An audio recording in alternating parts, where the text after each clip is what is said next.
നമസ്കാരം, മലയാളി വാർത്തയിലേക്ക് സ്വാഗതം. ED റെയ്ഡിനെതിരായ സമരത്തിൽ പ്രതികരണവുമായി CPI സംസ്ഥാന സെക്രട്ടറി ബിനോയ് വിശ്വം ഈ വിഷയത്തിൽ എന്താണ് CPIയുടെ നിലപാടെന്ന് ഒരിക്കൽ കൂടി അദ്ദേഹം വ്യക്തമാക്കിയിരിക്കുകയാണ്. ഞങ്ങളുടെ സമരം ഏതെങ്കിലും വ്യക്തിക്ക് വേണ്ടിയല്ല, മറിച്ച് LDF നേതാവായ പിണറായിയുടെ വീട് 8 മണിക്കൂർ നേരം ED ഉപരോധിച്ചു, അതിനെതിരെയാണ് ഞങ്ങൾ സമരം നടത്തിയതെന്നാണ് അദ്ദേഹം പറയുന്നത്. CMRL, എക്സാലോജിക് എന്നിവ 2 കമ്പനികളാണ്. അവർ തമ്മിലുള്ള ഉടമ്പടികളോ ധാരണയോ അതിനെക്കുറിച്ചുള്ള വ്യക്തമായ വിവരമൊന്നും ഞങ്ങൾക്കറിയില്ല. ഞങ്ങളുടെ വിഷയം LDF ആണ്, പിണറായി വിജയനാണ്. പിണറായിയുടെ വീട്ടിൽ ഒരു മോശം പ്രതീതി ഉണ്ടാക്കാൻ ശ്രമിച്ചു, അതിനെതിരെ ഞങ്ങൾ പ്രതിഷേധം നടത്തി.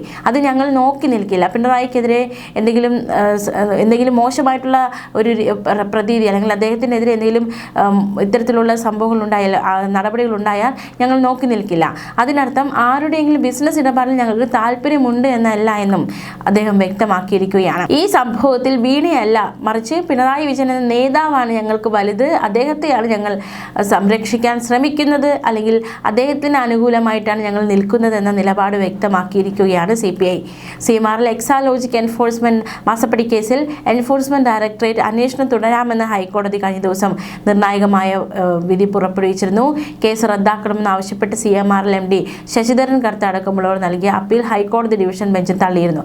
അറസ്റ്റ് അടക്കമുള്ള കനത്ത നടപടികൾ തടയണമെന്ന ആവശ്യവും ഹൈക്കോടതി അംഗീകരിച്ചില്ല. EGIR രജിസ്റ്റർ ചെയ്യാത്തത് അന്വേഷണത്തിന് തടസ്സമല്ല എന്നും ഹൈക്കോടതി ഉത്തരവിൽ വ്യക്തമാക്കിയിട്ടുണ്ട്.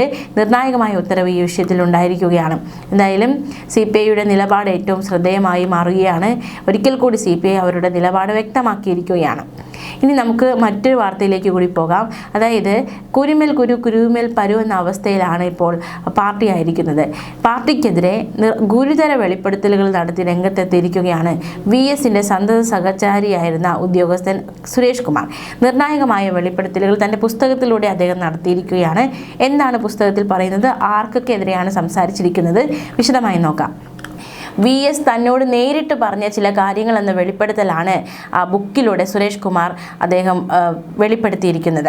VS സർക്കാരിന് 2011 തുടർ ഭരണം കിട്ടാതിരിക്കാൻ അന്ന് CPM സംസ്ഥാന സെക്രട്ടറി പിണറായി വിജയൻ കഠിനമായി പരിശ്രമിച്ചുവെന്നാണ് സുരേഷ് കുമാറിൻ്റെ വെളിപ്പെടുത്തൽ.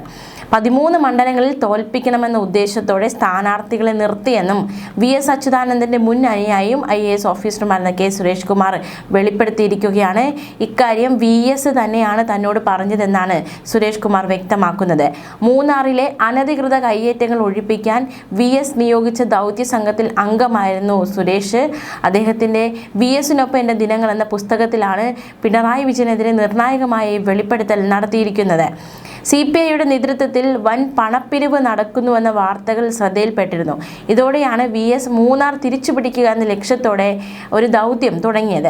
കയ്യേറ്റം നിരീക്ഷിക്കാൻ മന്ത്രിസഭയിലെ ബിനോയ് വിശ്വം, KP രാജേന്ദ്രൻ എന്നിവരെ അന്ന് ചുമതലപ്പെടുത്തുകയും ചെയ്തു. പക്ഷേ അവരാരും കൃത്യമായി പ്രവർത്തിച്ചില്ല എന്നാണ് സുരേഷ് കുമാർ തൻ്റെ പുസ്തകത്തിലൂടെ വ്യക്തമാക്കുന്നത്. മൂന്നാർ ടൂറിസ്റ്റ് ഹോം എന്ന ഹോട്ടലിന് മുൻപിലെ സ്ലാബ് പൊളിക്കാൻ മണ്ണ് മാന്തി എത്തുമ്പോൾ അത് CPI ഓഫീസാണെന്ന് പറഞ്ഞിരുന്നില്ല.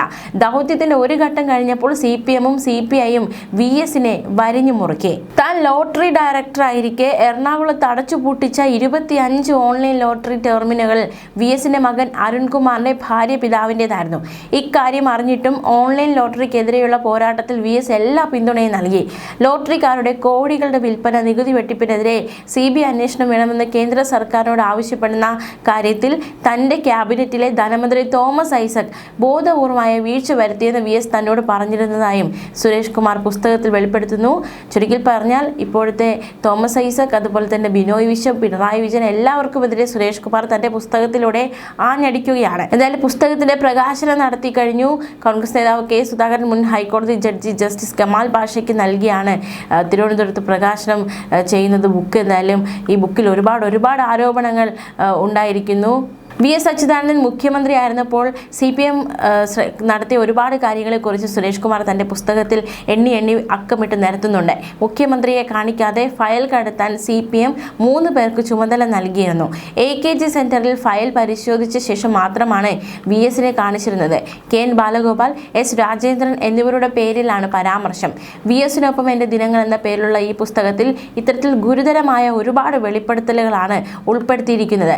മുഖ്യമന്ത്രിയുടെ ഓഫീസിലെത്തുന്ന, അതായത് അന്നത്തെ മുഖ്യമന്ത്രി വി എസ് അച്യുതാനന്ദൻ്റെ ഓഫീസിലെത്തുന്ന ഫയലുകൾ private secretary S Rajendran, political secretary K N Balagopal, special private secretary N Chandrasekhara Panicker എന്നിവരാണ് വീതിച്ചെടുത്തിരുന്നത്. ഇതിലേതെങ്കിലും ഫയലുകൾ മുഖ്യമന്ത്രിക്ക് അയക്കണമെന്ന് തീരുമാനിച്ചിരുന്നത് മന്ത്രി ഓഫീസല്ല, പകരം AKG സെൻറ്ററിലായിരുന്നു അത്തരത്തിലൊരു തീരുമാനം എടുത്തിരുന്നത് എന്ന ഗുരുതര ആരോപണം കൂടി സുരേഷ് കുമാർ തൻ്റെ പുസ്തകത്തിൽ ഉന്നയിച്ചിരിക്കുകയാണ്. അങ്ങോട്ട് ഫയലുകൾ കൊണ്ടുപോകുന്നതിൻ്റെ ചുമതല പണിക്കർക്കായിരുന്നുവെന്നും ഈ ഒരു പുസ്തകത്തിൽ സുരേഷ് കുമാർ ആരോപിക്കുന്നു. ഓരോന്നിലും എടുക്കേണ്ട തീരുമാനങ്ങളുടെ കുറിപ്പ് സഹിതമാണ് ഫയൽ തിരിച്ചു വന്നിരുന്നത്. മുഖ്യമന്ത്രിയുടെ പ്രിൻസിപ്പൽ സെക്രട്ടറിയായി ചാർജ് എടുത്ത് 4 ദിവസം കഴിഞ്ഞപ്പോൾ VSന്റെ പ്രിൻസിപ്പൽ സെക്രട്ടറി ആയിരുന്ന ഷീല തോമസ് തന്നെ ഫോണിൽ വിളിച്ച് അവിടുത്തെ അവസ്ഥ വിവരിച്ചു. ഷീല തോമസ് മുഖ്യമന്ത്രിയുടെ മുറിയിൽ എത്തുമ്പോൾ ഇവരെന്താണ് സംസാരിക്കുന്നതെന്ന് കേൾക്കാൻ പണിക്കരും രാജേന്ദ്രനും പാഞ്ഞു വരും. ആദ്യമൊക്കെ ഇവരെ കണക്കാക്കാതെ VS എന്തെങ്കിലുമൊക്കെ സംസാരിക്കുമായിരുന്നു. പിന്നെ VS സംസാരം നിർത്തി. താൻ മുഖ്യമന്ത്രിയെ കാണാൻ അദ്ദേഹത്തിൻ്റെ മുറിയിൽ എത്തുമ്പോഴും പണിക്കരും രാജേന്ദ്രനും VSന്റെ ഇരുവശത്തും നിലയുറപ്പിക്കും. പലപ്പോഴും VS തന്നെ മൊബൈൽ ഫോണിൽ വിളിച്ച് പതുങ്ങിയ ശബ്ദത്തിൽ പറയും, ഒരു കാര്യം സംസാരിക്കാനുണ്ട്, നാളെ രാവിലെ 7 മണിക്ക് ക്ലിഫ് ഹൗസിൽ വരണമെന്ന്. ഇത്തരത്തിലാണ് ഈ ഒരു ബുക്കിൽ എഴുതിയിരിക്കുന്നത്. ഈ ഒരു അധ്യായത്തിൽ മുഖ്യമന്ത്രിയുടെ ഓഫീസിൽ നടക്കുന്ന സംഭവങ്ങളെക്കുറിച്ച് എഴുതിയിരിക്കുന്നത് ഇപ്രകാരമാണ്.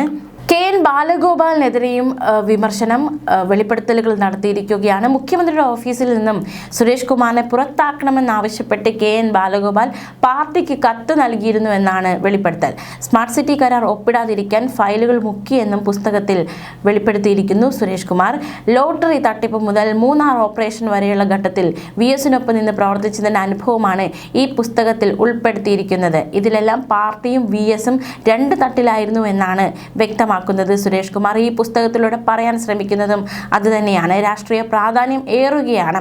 VS അച്യുതാനന്ദൻ മുഖ്യമന്ത്രിയായിരിക്കെ വിജയകരമായി തുടങ്ങിവെച്ച മൂന്നാറിലെ കയ്യേറ്റം ഒഴിപ്പിക്കൽ പെട്ടെന്ന് നിർത്തിവെപ്പിച്ചതിന് പിന്നിൽ അദ്ദേഹത്തിന് പാർട്ടിയിൽ നേരിടേണ്ടി വന്നത് കടുത്ത മാനസിക സമ്മർദ്ദമാണ് എന്നാണ് വ്യക്തമാക്കുന്നത് ഈ പുസ്തകത്തിലൂടെ. മൂന്നാർ ദൗത്യത്തിന് നേതൃത്വം നൽകിയത് സുരേഷ് കുമാറിന്റെ നേതൃത്വത്തിലാണ് ആ സംഭവം നടന്നത്. എന്തായാലും അതിന് പിന്നിൽ നടന്ന ചില കാര്യങ്ങളെക്കുറിച്ച് നിർണായകമായ വെളിപ്പെടുത്തലാണ് സുരേഷ് കുമാർ നടത്തിയിരിക്കുന്നത്.